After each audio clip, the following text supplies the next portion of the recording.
Hi, my name is Carrie Cooper. I write children's books and poems, and I'd like to read to you today a short poem I wrote called Dare to Bear. It's about a bear called Bear, and it's also about appreciating what you've got to offer, a little bit about love and gratitude as well. From the house of Dunroy there once lived a small boy who had ruddy red cheeks and red hair. Augustus his name, shared by none of the same, yet whose manners were wretchedly bare. Used to getting his way, he'd scarce get through the day without howling a fit about his toy. A scruffy black bear from his sister's school fair was the innocent source of his joy. He loved Bear so much he would sulk if one touched his paws or the tip of his ear. The sad thing was mauled, it was practically bald and unworthy of many a jeer. Now how would you feel to be chewed like a meal? Simmered Bear to a mute painted doll. I'm a beast, not a feast, and I demand my release and a passport to Costa del Sol. The decision was made, all the toys were then bade a shaggy farewell, then he left. Shambled out just like that, there was no turning back. Bear was gone, quite forlorn and bereft. He was honestly missed, he was secretly kissed, his sad parting no longer a game.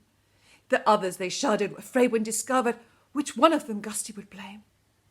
It wasn't too late, around 7:45, when Augustus ran upstairs to play with his favourite bear, who was no longer there in his place, an old cushion of grey.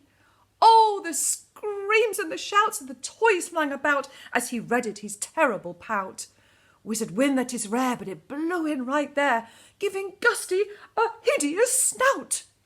Oh, dear goodness, moaned Milly, who felt awfully silly that her son had now started to honk.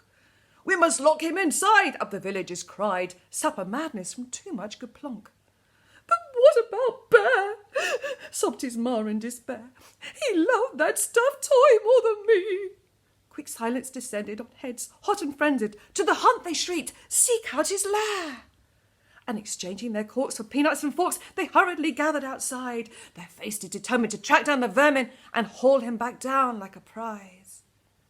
But a small fuzzy shape, not content with his fate, on the hills appeared wearing his mac. Bear had heard the commotion and feeling quite lonesome had tottered back down for a snack. Now the whole house was empty, thought Bear, must be plenty of goodies and treats for my tummy. Imagine his shock when he heard a faint knock from the cupboard of sweetmeats and rummy. Augustus lay strapped to his stall, on his lap lay a book and a bell and a clue. No time for recourse, Bear was filled with remorse and instinctively knew what to do. Reunited the two by the powers that blew, faith and love back in step, hand in hand. I'll always be scruffy, said Bear, feeling fluffy and at peace with the law of the land. The end.